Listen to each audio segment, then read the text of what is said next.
I live up to that one. Yeah. So is the camera on me or on that? Because I don't need that. It's on both? Okay. Okay.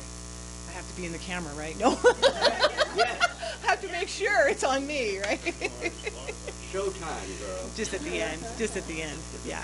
Yeah. And I forgot to get the clicker, but that's okay. I'll let you do it because it's not that big. So anyway, well, I know.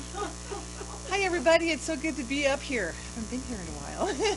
I think last time I was up here was our last membership class Sunday.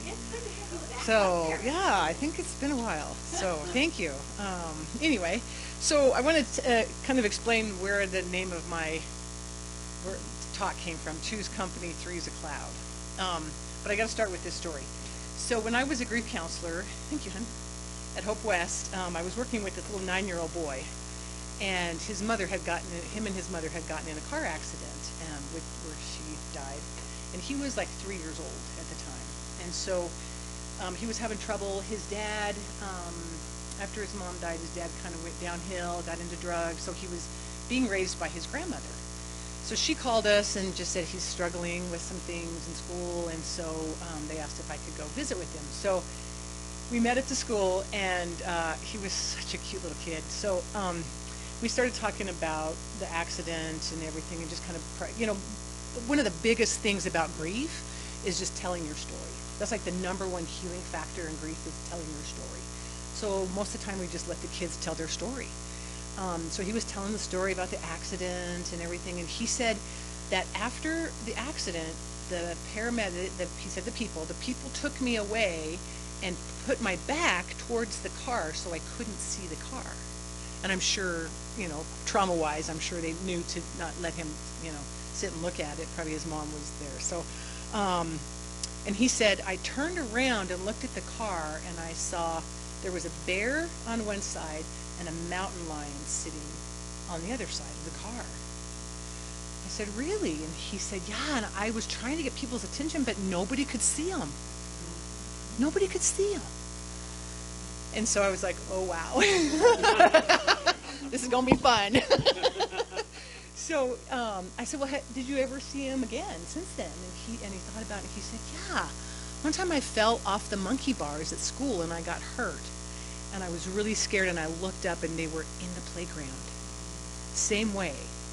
He said the mountain lion was just laying there, just sitting there. So I said, oh, okay. I said, well, sometimes, that might, what we like to think of as animal totems or spirit animals. And sometimes they show up for us when we're scared or hurt or confused. And they're really good to make us feel comfortable and safe, and they guide us. And he said, yeah. And he started thinking, he goes, kind of like clouds. Like, okay, cloud. Yeah, like clouds, And I said, well, what do you mean by clouds? He said, spirits. And I said, oh. He said, yeah, in my house we call them clouds. And I said, oh, spirits? He said, yeah, like the ones that come on in the house on the shoulders of my dad and his friends. And when they leave, we have to try and get the spirits out of the house. So it was so great. And we hear this a lot. Actually, in the Hispanic culture, it's very common. He was just like, yeah, that's what we call them in our house. We call them clouds. So he was talking about these clouds and how they get them out. And then he did the cutest thing. I don't know if I can do this in front of the thing. But he was sitting on the chair, and he said, yeah, one time I was sitting on the toilet, and he bent down and put his little hands on his knees like he was sitting on the toilet like this. And he said, yeah, one came in and said, hey, dude. He goes, he came right in front of me. He said, hey, dude, thanks for the ride. And then he went right up through the ceiling. And then he just disappeared, and I don't know where he went. I don't know how he got through the ceiling. And he was just going on and on and on. Anyway, it was just adorable. So when I was thinking about this subject, my nephew Coleman was in town, and he is studying Hebrew and the Torah, and just really getting so much out of it and getting all these mystical experiences with this study. And so he's all about anything spiritual and metaphysical. So we were talking, and Deb sent me a text and said, what's the name of your talk? Got to get it on the air, And so I said, I got to think of the name of my talk. And he said, well, what do you want to talk about? And I said, well, I want to talk about the universal law of fellowship. And he said, what? And I said, well, there are universal laws in the universe, and there's one called Universal Law of Fellowship. And so I read it to him, and it was interesting because I was walking. When I went walking, I listened to this thing on YouTube that was the 50 universal laws, and the law of fellowship was on there. And I was like, oh, that's it. That's so it. So this is what it says. When two or more people of similar vibrations are gathered for a shared purpose, their combined energy directed to the attainment of that purpose is doubled, tripled, quadrupled, or more. This esoteric awareness has been used by covens, esoteric religions, healing groups, and recently worldwide meditations for peace, and also to lift the frequency, the energetic frequency of the planet, as Samuel does with his groups. So this has been, we know this. Jesus told us in Matthew that obviously where two or more are gathered in my name, there I am in the midst of you. Of course, in Miracles, Jesus teaches that collaboration is the highest form of spiritual union. So we know how important it is. So Coleman was sitting there, and he had his thinking cap on, and he was thinking, oh, so two's company, three's a cloud. And I said, you mean a crowd? He said, no, a cloud, like spirit. And I thought of that little 9-year-old. I'm like, yeah, like spirit. It's like a cloud. And then he said something really cool. He said, or like a cloud of witnesses. I'm just like, that's it. That's it. That's what we are. That's what I want to talk about. So it worked out really well, actually. But most of us hold certain things to be sacred. But what does this actually mean? So the dictionary definition includes set apart, other than the ordinary, the extraordinary, and the opposite of profane, holy. So sacred is something set apart, something different, something we've deemed important and sacred. The word sacred has its roots in the Latin sanctus, meaning set apart from other things, and in the Latin cesser, which can be translated as holy. Within our religious traditions, we believe that certain people, places, objects, sacraments, narratives, stories, and rituals are sacred, and they help us connect to an ultimate sacred reality. And then we have community. I don't know, this is an old author, Scott Peck. I don't know if some of you are very familiar with Scott. He was one of my very first New Thought kind of authors, The Road Less Traveled. Oh, changed my life. He wrote a book called The Different Drum. And in there he argues that finding and fostering real community may be the only way the world, or at least her inhabitants, will survive the future. It's like, wow. So Peck believed that there are certain recognizable characteristics of what he called true community that distinguish it from what he called a pseudo-community. In true community, he writes, that you find a group of individuals who have learned how to communicate honestly with each other, whose relationships go deeper than the mask of composure, and who have developed some significant commitment to rejoice together, mourn together, delight in each other, which we do, and make each other's condition our own. Peck wrote about the mystery of this kind of community, comparing it to the mystery of electricity. And he said, like electricity, community is very lawful. There's obviously the law of electricity as well. Yet there remains something about it that's inherently mysterious, miraculous, and unfathomable. So what do I mean by sacred community? Or as Peck would call it, true community. I like to think of it as an intentional community with an identifiable common purpose.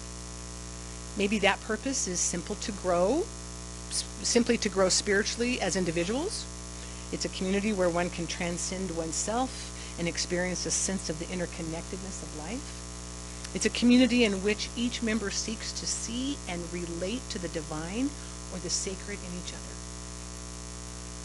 Felix Adler, a Jewish philosopher, once wrote, "The unique personality which is the real life in me, I cannot gain unless I search for the real life, the spiritual quality in others. I am myself spiritually dead unless I reach out to the fine quality dormant in others. For it is only with the God enthroned in the innermost shrine of the other, that the God hidden in me will consent to appear. And that's just Course in Miracles right there. Spiritual communities have rituals and practices designed to remind us that we are part of something bigger than ourselves, including those who have come before us. The ritual can pull us into a connection of something much larger than ourselves or even the gathered group. So the reason I wanted to, not only because this is our membership class today, but why community is so important right now, and especially a special sacred community like we have here. This something that much larger than us that Adler spoke of is why we need sacred community now more than ever. We cannot be deceived by form right now. We cannot look upon the world and assume that it is pointing to the future. We cannot afford this illusion right now. We are witnessing in form right now.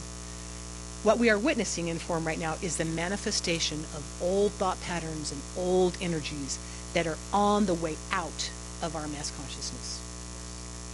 We have to remember that. The seeds have been sown long ago, and the purpose of the transformation that we're witnessing has been set by powers we will never know. There is a shift coming, and it is leaning towards love, and the tipping point is up to us. Right now, with every thought, we are planting seeds for the garden that will bloom in the future. We cannot get caught in fear, disappointment, anger, or blame. We cannot afford to be mired in the mayhem of mass media. Now is the time to rise above the noise and set our sights on the kingdom of heaven at hand. We must keep our vibration high, our focus inward, our thoughts clear, and our actions always aligned with the heart. Now is the time. This is why this sacred community is so important. I was talking to a new friend of mine, Lisette, as most of you know about, and we were kind of brainstorming about this subject. And she came up with some really cool things, and so I've just kind of added hers and mine, and I'm going to share those with you. Community is sacred because it is a space where we can learn from each other, be a mirror for each other, support each other, and share ourselves. We become an example for other communities around us. We lift the energy of the planet and inspire others to remember who they are. We are seeing so much duality and confusion right now that in order to enhance kindness, enhance compassion, and enhance love for each other, we need a community that helps us touch the love within ourselves. In sacred community, we can support each other with our different worldviews, beliefs, and different levels of spiritual understanding by focusing on remembering our true nature and why we are together. We remember for each other our true nature of kindness, compassion, forgiveness, and build something bigger than what is the world right now. It creates a ripple effect that always comes back. We cannot hold the space for others if we do not take the time to hold space for ourselves. So whether you come to this community for your own benefit or to support others, and that's going to change depending on the Sunday and where you're at, remember, it is all powerful and it is so needed right now. Reverend Dr. Jim Lockhart with the Centers for Spiritual Living community writes, "The beloved community is a collection of individuals who are learning how to love themselves, one another, and the universe. It includes creating the experience of belonging and experiencing the wonders of who we are individually and collectively. It is a place where purpose and passion meet, where we practice being the person we desire to be and support others in the effort." And he goes on to say, as we are in the process of learning how to love ourselves, love each other, and the universe, as we recognize that we come together for that purpose, that intent, then we also have to acknowledge that we are here to create an experience. And our experience together unleashes who we are. So we can be the change and we can support each other in that intentionality. It's time to put in practice Jesus' teachings of love, compassion, forgiveness. Put aside our own ego preferences If we get caught in our own busy daily life, by participating in and supporting a spiritual community, a sacred community, we can create a little space for giving love, aligning our heart to the truth of who we are, and tipping that mass consciousness towards love. Like my nephew Coleman suggested, and the writer of the Hebrews suggested, therefore, since we are surrounded by a great cloud of witnesses, let us lay aside every weight and sin, which we know is error thought, which clings so closely, and let us run with perseverance the race that was set before us. So what does it take to create and sustain sacred community? So I wanted to use a quote by William Arthur Ward, and this is the slide. Okay. William Arthur Ward was a kind of a Christian writer. He did write a lot for Science of Mind. I think he died in the 40s, but he's one of the most quoted people of just these inspirational spiritual sayings. So I found a quote of his, and I thought, oh, that's a nice little, you know me and my little things I have to have that are in order. Are you ready? Okay. So so the first one is, do more than belong, participate. Oh, that's me. That's hilarious. Oh, okay. Do more than belong, participate. Participate in classes. Participate in Sunday service or Sunday celebrations. Participate in leadership if that's your calling. Don't just belong, but be a part. Be a part of it. The more you do, the more you get out of it. We know that. Do more than care. Help. Help with the service. Find your gifting. Help with the setup, the speaker selection, the music selection. We cannot sustain without help. And we help each other when the need arises. Always be there to help. And it's interesting because when you think about it, it's really easy to just belong and to care, but to really to take it that one step further. And they say on the spiritual path, when you stay here and don't go there, that's where your growth is going to stay. But as soon as you step out of your comfort zone and out of that space that's easy for you, and you make that bold move to help somebody or to participate in something, everything will shift for you. And you know it's going to be something good. Do more than believe, practice. That's a huge one, especially for New Thought organizations, because New Thought communities are very autonomous. We're very autonomous. We don't tell you what to believe. We don't tell you to leave your mind, your brain at the door. You know, we don't just regurgitate things. We challenge each other. We're open, and that's the whole thing with unity. And the reason why I love unity is because it's an ever expanding, growing, breathing thing. It's not just a set of doctrine. It's use your mind, use your heart, and practice. Practice meditation and prayer. Practice the truth principles, the spiritual teachings you find that align you with the source within. That's what it takes to take that one step further. Do more than be fair, be kind. This one seems to be such a given, but we forget at times that kindness comes without judgment. It is trying to understand someone else's point of view, so it's important to be kind to yourself. And when we fulfill our needs and desires, we are full and overflowing for others.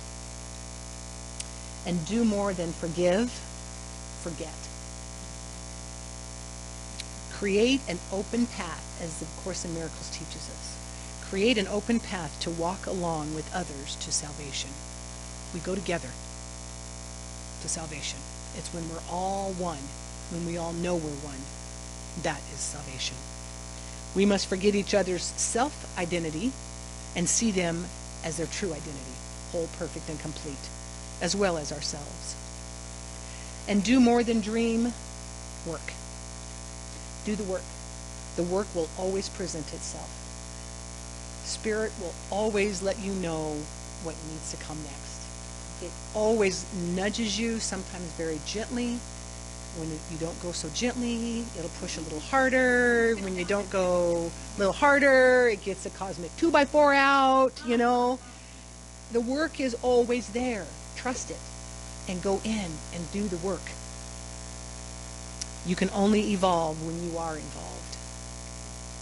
And there, I forgot that your poem. Darn it. I wanted to read something that Barbara gave me. You do? I'm going to give you something. I want to read something that Barbara gave me last night. It was so great. She sent it to me, and it was, I'm like, oh, that's pretty perfect. I'm going to read that today. So I'm going to close with that. Thank you.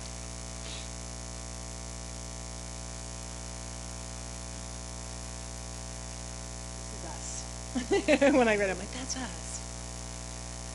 Here's to the bridge builders, the holders, the light bringers, those extraordinary souls wrapped in ordinary lives who quietly weave threads of humanity into an inhumane world.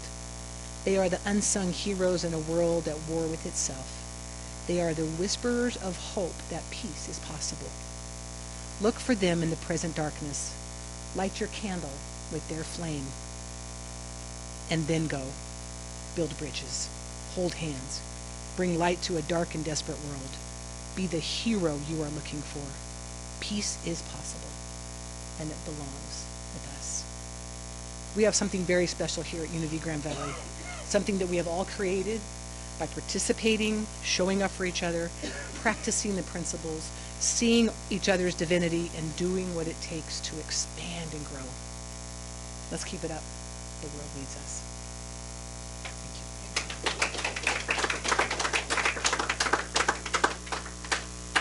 So we're going to do a meditation. Barbara's going to bring us into the stillness.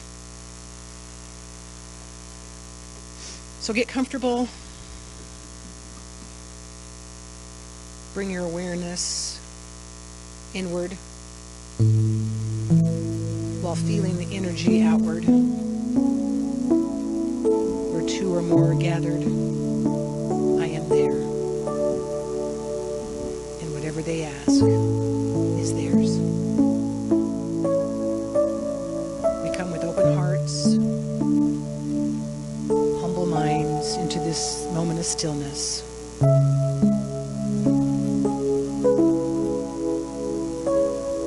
And as we spend time together in this stillness, reflect on your part in this community, where you fit, and knowing that we are the flame out in the world that people will light their candle with. And that peace and love is up to us.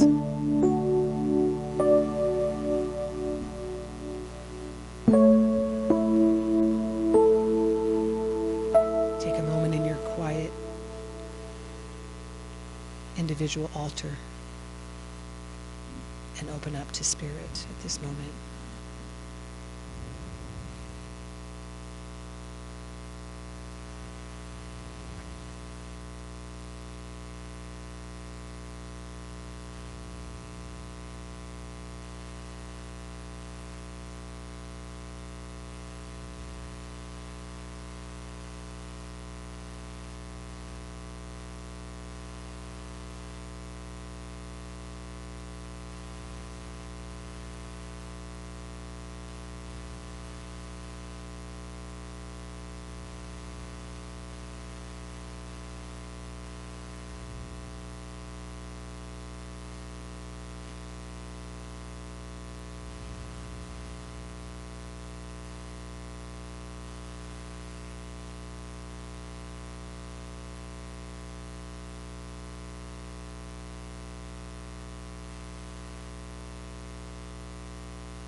We delight in each other.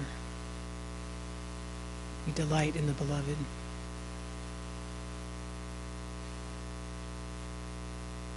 We rejoice in the relationship we have with the God within. That is our grounding. That is our stability. Those are our roots. And so it is.